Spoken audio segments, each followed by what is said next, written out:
Project को लेके आप लोग काफ़ी ज़्यादा क्वेश्चन कर रहे थे कि मैम प्रोजेक्ट क्या होता है, प्रोजेक्ट में फंडिंग कितनी होती है, प्रोजेक्ट फंड कौन करता है, प्लस प्रोजेक्ट कैसे ले सकते हैं, पीजी के बाद प्रोजेक्ट लेना कितना सही रहेगा, पीएचडी के टाइम पे प्रोजेक्ट लेना कितना सही रहेगा। इस तरह के सारे क्वेश्चन जो आप लोग मुझसे पूछ रहे थे उसके आंसर मैं आपके साथ आज शेयर करने वाली हूँ। प्रोजेक्ट को लेकर सारी कन्फ्यूजन मैं आपके दूर करने वाली हूँ। वीडियो में भी थोड़ी सी लंबी हो जाए लेकिन आपकी चीज़ें मैं सारी पूरी कोशिश करूँगी कि जो प्रोजेक्ट को लेकर आपको कन्फ्यूजन है वो सारी मैं क्लियर कर पाऊँ कि पीएचडी में प्रोजेक्ट लेना अच्छा है या पीएचडी से पहले प्रोजेक्ट करने के बाद जाना पीएचडी में अच्छा है। इस तरह के जो भी बहुत सारे गोल गोल घूमने वाले क्वेश्चन है मैं आपके साथ क्लियर करूंगी। उम्मीद करती हूँ आपको ये आगे का वीडियो अच्छी लगने वाली है, तो वीडियो में बने रहिएगा ताकि आपको कोई भी कंफ्यूजन ना हो। वीडियो को पूरी देखिएगा।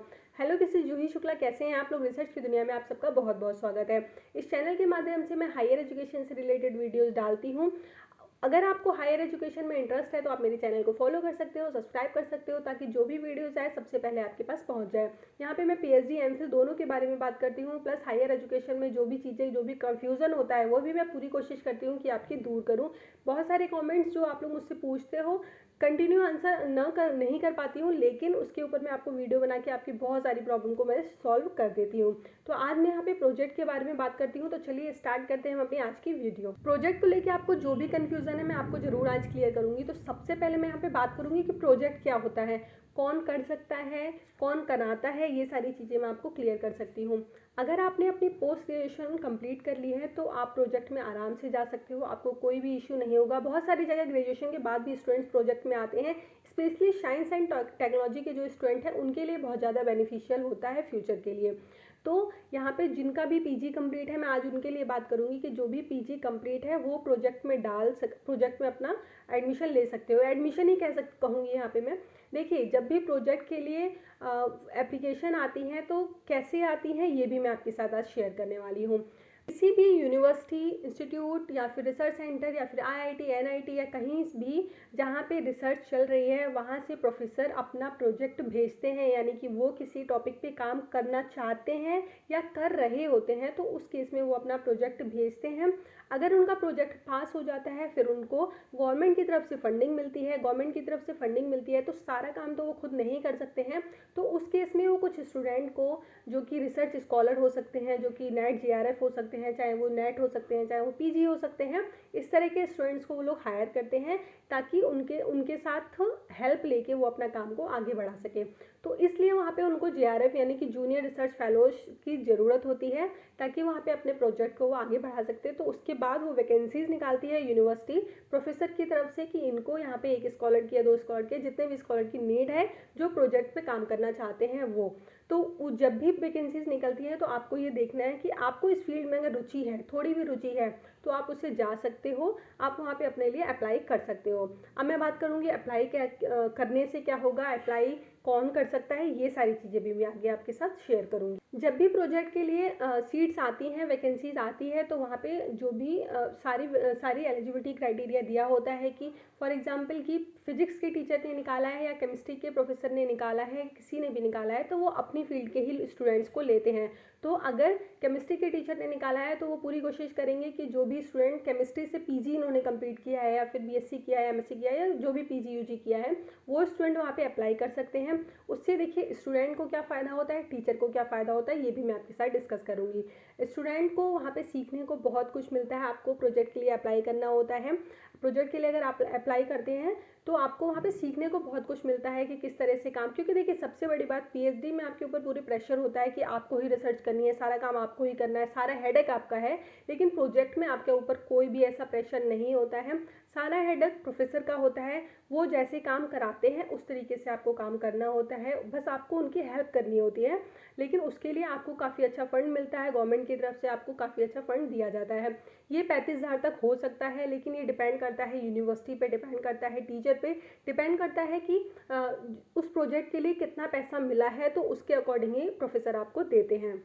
कभी कभी प्रोजेक्ट का अमाउंट काफ़ी अच्छा हो जाता है, कभी कभी 30 से 35 तक एचआरए वगैरह मिला के हो जाता है, लेकिन कभी कभी वो 20,000 के आसपास भी हो सकता है, 15,000 के आसपास भी हो सकता है। तो वो टोटली डिपेंड करता है कि नंबर ऑफ स्टूडेंट कितने हैं प्रोफेसर के अंडर में। अगर बहुत सारे स्टूडेंट्स को वो लेके कर रहे हैं तो डेफिनेटली आपकी थोड़ी सी फंड आपको कम मिलेगा, लेकिन अगर कुछ ही बच्चे उनके साथ कर रहे हैं तो वो फंड काफ़ी अच्छा हो सकता है। तो इस चीज़ को तो वहाँ पे मेंशन किया जाता है, तो कोई दिक्कत नहीं होती है। यहाँ पे आपको प्रोजेक्ट के लिए अप्लाई करना होता है, उसके बाद आपको प्रोफेसर को जाके इंटरव्यू देना होता है। अगर उनको लगता है कि ये बच्चा मेरे साथ कर सकता है, उसका पोटेंशियल लेवल अच्छा है, इसका कॉन्फिडेंस अच्छा है, ये आराम से काम कर सकता है, तो वो आपको हायर कर लेते हैं और आपको उनके साथ काम करना होता है पूरे 1 साल तक। ये टाइम टू टाइम चेंज भी होता रहता है। अगर आपने 1 साल में अच्छा काम किया तो वो आपको बढ़ा देंगे, वो आगे 2 साल के लिए आपको कर देंगे, और आपने अच्छा काम किया तो वो आगे 3 साल के लिए कर देंगे। तो ये टोटली आपके ऊपर डिपेंड करता है कि आप कितना अच्छा काम करके देते हो और प्रोफेसर आपसे कितना ज़्यादा इम्प्रेस है। पीजी के बाद स्टूडेंट्स को इतनी नॉलेज नहीं होती है रिसर्च के बारे में। पीएचडी में काफ़ी परेशानियाँ हो जाती हैं, लेकिन यहाँ पे अगर आप 1 साल का भी कोई प्रोजेक्ट करके जाते हो तो पीएचडी आपके लिए काफ़ी आसान हो जाती है, आपको कोई दिक्कत नहीं होती है। बहुत केसेस में ये भी होता है कि आपने अगर अच्छा प्रोजेक्ट किया है, अच्छे गाइड के साथ, अच्छे सुपरवाइज़र गाइड के साथ किया है, तो आप उस प्रोजेक्ट के ऊपर अपनी थीसिस यानी कि अपनी पीएचडी भी कर सकते हो। तो ये भी एक बहुत अच्छा पॉइंट होता है कि अगर आपको एक अच्छा प्रोजेक्ट मिल जाता है और आप वहाँ पे अप्लाई करते हो, आपका सिलेक्शन हो जाता है, तो आपको डेफिनेटली 1 साल का प्रोजेक्ट ज्वाइन कर लेना चाहिए। वो आपको एक तो आपको जो फाइनेंशियली भी आपकी सपोर्ट करता है और आपको फ्यूचर में बहुत ज़्यादा हेल्पफुल रहता है। इवन वो स्टूडेंट जो भी बाहर, इंडिया के बाहर पढ़ाई करना चाहते हैं, उनके लिए भी यहाँ पे अगर वो प्रोजेक्ट के थ्रू जाते हैं तो उनको भी काफ़ी ज़्यादा बेनिफिट्स मिलते हैं। इस पे रिलेटेड जो भी क्वेश्चन हो आप मुझसे कमेंट बॉक्स में पूछिएगा, मैं ज़रूर पूरी कोशिश करूँगी आपको आंसर देने की।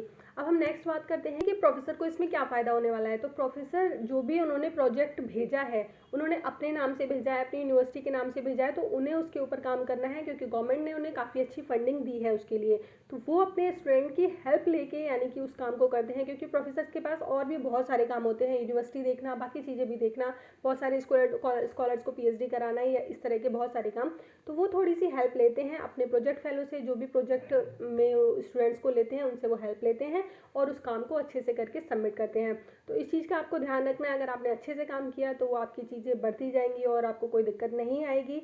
और आपका टॉपिक अच्छा है तो आप उस टॉपिक पे आगे पीएचडी भी कर सकते हो। ये बहुत अच्छा एक फ़ायदा होता है कि अगर आपका पीजी के बाद कहीं एडमिशन आप किसी वजह से नहीं ले पा रहे हो पीएचडी में, अगर और आप रिसर्च फील्ड में जाना चाह रहे हो, तो आपके लिए प्रोजेक्ट एक काफ़ी अच्छा तरीका हो सकता है। आप प्रोजेक्ट के माध्यम से पीएचडी में आराम से जा सकते हो।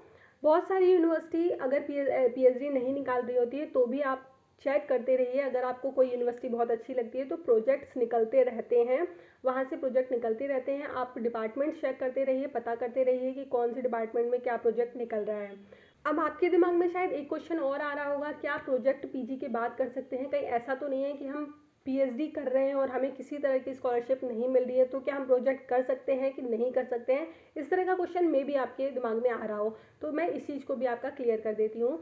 आप अगर पीजी कर रहे हो तो एक चीज़, पीजी के कर चुके हो, सॉरी पीजी आप कर चुके हो, पीएचडी में एडमिशन ले चुके हो, लेकिन आपको कोई स्कॉलरशिप नहीं मिल रही है, कुछ नहीं मिल रही है, तो आप अगर इनोवेटिव हो, आप खुद का कुछ काम करना चाहते हो, तो आप खुद भी प्रोजेक्ट लिख सकते हो। ऐसा नहीं है कि आप दूसरे के प्रोजेक्ट पे ही काम करो, आप अपना खुद का प्रोजेक्ट भी लिख के भेज सकते हो। अगर आपका एक्सेप्ट होता है तो आपको फंड मिलेगा, उसके बाद आपको आराम से उस पर काम करना होगा, तो और उसको आपको टाइम टू टाइम सबमिट अपना जो भी उसकी इन्फॉर्मेशन होगी सारी चीज़ें बतानी होगी कि आप ये काम कर रहे हो, ये काम नहीं कर रहे हो। यानी कि ज़रूरी नहीं है कि आप दूसरे के प्रोजेक्ट पे काम करो, आप खुद का भी प्रोजेक्ट बना सकते हो और भेज सकते हो। तो ये बहुत अच्छा होता है वो उन स्टूडेंट्स के लिए जो भी थोड़े से इनोवेटिव हैं, कुछ अच्छा करना चाहते हैं, कुछ रिसर्च की फील्ड पे कुछ अच्छा करना चाहते हैं, तो उनके लिए बहुत अच्छा होता है अगर वो प्रोजेक्ट पे ध्यान दें। ड्यूरेशन की बात मैं कर ही चुकी हूँ कि आपको ये प्रोजेक्ट अगर आप खुद का बनाते हो तो आपको 2 से 3 साल का प्रोजेक्ट का टाइम मिलता है, उसमें आपको अपना प्रोजेक्ट कंप्लीट करके देना होता है। लेकिन अगर आप किसी के साथ कर रहे हो तो 1 साल का ही बॉन्ड होता है। 1 साल तक आप प्रोजेक्ट पे काम कर सकते हो, आपको पैसा मिलेगा, आपको एचआरए मिलेगा, आपको सारी चीज़ें मिलेगी। लेकिन अगर 1 साल तक अगर आपने अच्छे से काम नहीं किया तो आपका गाइड या आपका प्रोफेसर आपको हटा सकता है, तो इस चीज़ का आपको ध्यान रखना है। अगर आपको उस फील्ड में इंटरेस्ट है तो आप अच्छे से देखिए और अपने प्रोजेक्ट को लास्ट टाइम तक करिए और उसके बाद उसमें पीएचडी करिए या फिर कुछ भी आप कर सकते हो। प्रोजेक्ट एक काफ़ी अच्छा ऑप्शन होता है उन स्टूडेंट्स के लिए जो भी कहीं किसी वजह से एडमिशन नहीं ले पा रहे हैं या फिर कुछ आगे रिसर्च को लेके करना चाहते हैं तो पीएचडी ज्वाइन नहीं कर पा रहे हैं तो प्रोजेक्ट की तरफ देख सकते हैं। उम्मीद करती हूँ आपको मेरी बातें समझ में आई होंगी। अगर आपको ये वीडियो अच्छी लगे तो प्लीज़ दूसरों के साथ शेयर कीजिएगा ताकि उनकी हेल्प हो सके, जो भी पीएचडी स्टूडेंट कर रहे हैं या फिर कर चुके हैं। ये वीडियो सबके लिए हेल्पफुल है क्योंकि प्रोजेक्ट पीएचडी वाला स्टूडेंट भी कर सकता है, पीएचडी जिसने नहीं करी है यानी कि जस्ट फ्रेशर है वो भी देख सकता है। तो ये वीडियो सबके लिए है। चलिए मिलते हैं नेक्स्ट वीडियो में, तब तक के लिए थैंक यू।